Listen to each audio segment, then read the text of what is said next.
నీతిమంతుడును సర్వశక్తిమంతుడును జీవాధిపతి అయిన యేసుక్రీస్తు పరిశుద్ధ నామమున ఈ ఉదయకాల శుభములు మీకు తెలియజేయుచున్నాను. ఇది నా దేవుని యొక్క వాక్య జ్ఞానము. ఎవని గర్వము వానిని తగ్గించును. సామెతల గ్రంథము 29వ అధ్యాయము 23వ వచనం. ఈ గర్వం అనేది మనుషులకు ఉండకూడదు అని ప్రభు సెలవిస్తున్నారు. కారణం ఏంటంటే నాశనానికి ముందు గర్వము నడుస్తుంది అని అంటారు.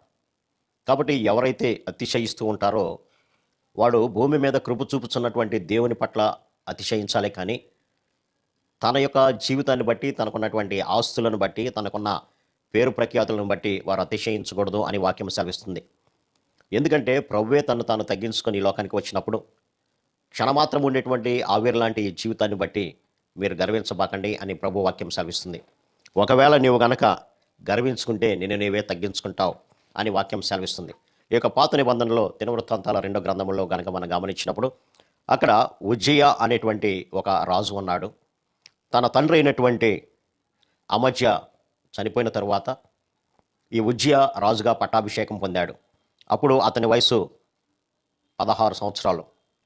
అయితే అతడు తన తండ్రి అయిన అమజ్య చర్య అంతటి ప్రకారము యెహోవా దృష్టికి యథార్థంగా ప్రవర్తించాడు. అతడు యెహోవాను ఆశ్రయించినంత కాలము దేవుడు అతనిని వర్ధల చేశాను అని అతని గురించి వ్రాయబడి ఉన్నది. అంతేకాదు కానీ అక్కడ ఉన్నటువంటి ఫిలిస్తీయులను కూడా వారు జయించినట్లుగా వారందరూ కూడా ఇతనికి కప్పము కట్టేటువంటి వారుగా ఉన్నట్లుగా మనం చూడవచ్చు. అంతేకాకుండా తనకున్నటువంటి విస్తారమైనటువంటి సైన్యాన్ని బట్టి కూడా అతడు ఎంతగానో ఆశీర్వదించబడినట్లుగా మనం చూడవచ్చు. అతడు స్థిరపడు వరకు అతని ఆశ్చర్యకరమైనటువంటి సహాయం కలిగను కనుక అతని కీర్తి దూరంగా వ్యాపించెను.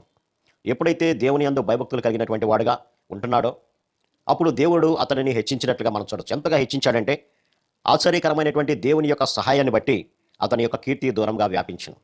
ఎప్పుడైతే అతని యొక్క కీర్తి అంతగా వ్యాపించిందో అతనిలో గర్వం అనేది బయలుదేరినట్లుగా మనం చూడచుకున్నారు.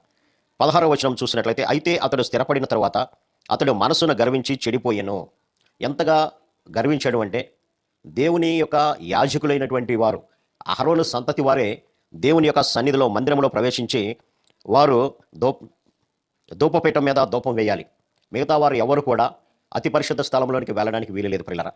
కానీ ఈ యొక్క ఉజ్జియా తనకున్నటువంటి పేరు ప్రఖ్యాతులను బట్టి గర్వించిన వాడై ఆ ధూప వేదిక వద్దకు నేను ఎందుకు వెళ్ళకూడదు, ధూపాన్ని నేను ఎందుకు అర్పించకూడదు అనేటువంటి అహంకారపూరితమైనటువంటి వాడిగా బయలుదేరి అతడు ధూపపీఠం మీద ధూపం వేటిగా యెహోవా మందిరంలో ప్రవేశించి తన దేవుడైన యెహోవా మీద ద్రోహము చేయగా యాజకుడైన అజర్యాయు అతనితో కూడా ధైర్యవంతులైన యెహోవా యాజకులు 8 మంది అతని వెంబడి లోపలికి పోయి వారు ఉజ్జియాను ఎదిరించి, ఉజ్జియా యెహోవాకు ధూపము వేటికై ప్రతిష్ఠించబడిన అహరోను సంతతి వారైన యాజకుల యొక్క పనియే కానీ నీ పని కాదు. పరిశుద్ధ స్థలంలో నుండి బయటకు పొమ్ము, నీవు ద్రోహము చేసి ఉన్నావు.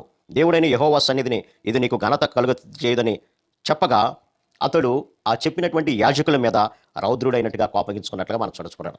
అందుకని అక్కడ చెప్తున్నటువంటి మాట, ఉజ్జియా ధూపము వేటుకు ధూపార్తిని చేత పట్టుకుని రౌద్రుడై యాజకుల మీద కోపము చూపెను. ఎప్పుడైతే ఆ విధమైనటువంటి దేవుని యొక్క నామానికి అవమానం కలిగేటువంటి రీతిలో అతను ప్రవర్తించాడు, వెంటనే దేవుని యొక్క శాపం అతని మీదకి వచ్చినట్లుగా మనం గమనించవచ్చు. వెంటనే అక్కడ యెహోవా మందిరంలో ధూపపీఠము పక్కన అతడు ఉండగా యాజకులు చూస్తూనే ఉన్నప్పుడు అతని నొద్దట కుష్ఠరోగము పుట్టెను. ప్రధాన యాజకుడైన అజర్యాయు యాజకులందరూ అతని వైపు చూడగా అతని నొదట కుష్ఠము కలవాడై ఉండను కనుక వారు తడవు చేయక అక్కడి నుండి అతని బయటకు వెళ్ళగొట్టిరి. యెహోవా తన్ను మొత్తెనని ఎరిగి బయటకు వెళ్ళుటకు తనను తాను త్వరపడినట్లుగా మనం చూడచుకున్నాను. అతడు చనిపోయే వరకు కూడా ప్రత్యేకంగా ఒక ఇంటిలో నివసించినట్లుగా మనం చూడవచ్చు. అందుకనే ప్రభువాక్యం సెలవిస్తుంది, ఎవని గర్వము వానినే తగ్గిస్తుంది. కాబట్టి ఇక్కడ ఉజ్జియా స్థిరపడిన తర్వాత గర్వించి ప్రధాన యాజకులు మాత్రమే వెళ్ళగలిగినటువంటి అతి పరిశుద్ధ స్థలంలోనికి వెళ్ళి యెహోవాకు ధూపార్పణ చేసినట్లుగా మనం చూడవచ్చు. తద్వారా దేవుని యొక్క కోపం అతని మీద రగులుకొని కుష్ఠవ్యాధి కలిగిన వాడై అతడు అక్కడి నుంచి వెళ్ళిపోయి ఉన్నట్లుగా మనం చూడవచ్చు. కాబట్టి మన జీవితాలు ఎలా ఉన్నాయో ఒకసారి పరిశీలన చేసుకో. ప్రభు జ్ఞాపకం చేస్తున్నాడు, నీ జీవితము ఏ పాటిది, ఆవిరి వంటిది, అంతలో కనబడి అంతలో మాయమయ్యేటువంటిది. అటువంటి జీవితాన్ని చూసి నువ్వు గర్విస్తున్నావేమో, జాగ్రత్త, నిన్ను నీవే తగ్గించుకుంటావని వాక్యం సెలవిస్తుంది. కాబట్టి మనం పరిశీలన చేసుకుందాం. శక్యమైతే సమస్తమైనటువంటి మనుషులతో సమాధానంగా ఉండండి దేవుని వాక్యం సెలవిస్తుంది. నిన్ను నీవు తగ్గించుకుంటుంది. పరిసయుడు సుంకరి దేవాలయంలోనికి ప్రార్థనకు వెళ్ళారు. పరిసయుడు అయితే తను హెచ్చించుకున్నాడు. సుంకరైతే ఆకాశం వైపు కన్నులెత్తుగా నేను ధైర్యం చాలగా రొమ్ము కొట్టుకొని ప్రభు నేను పాపిని, నా స్థితి ఇది, నన్ను క్షమించు అన్నప్పుడు ఆ తగ్గింపు దళను చూసి ప్రభు అతనిని మెచ్చుకున్నట్లుగా మనం చూడొచ్చు. ప్రభువే తగ్గించుకొని ఈ లోకానికి వచ్చినప్పుడు మనం ఎంతటి వారమని గ్రహింపు కలిగినటువంటి వారుగా ఈ లోకంలో జీవిద్దాం. అటు కృపా పరిశుద్ధాత్మ దేవుడు మనందరికీ దయచేయను గాక. ఆమేన్. ప్రార్థన. సర్వశక్తుడా ప్రేమ గల మా తండ్రి, ఒకని గర్వము వాడిని తగ్గిస్తుందని నీ వాక్యం సెలవిస్తుంది నాయన.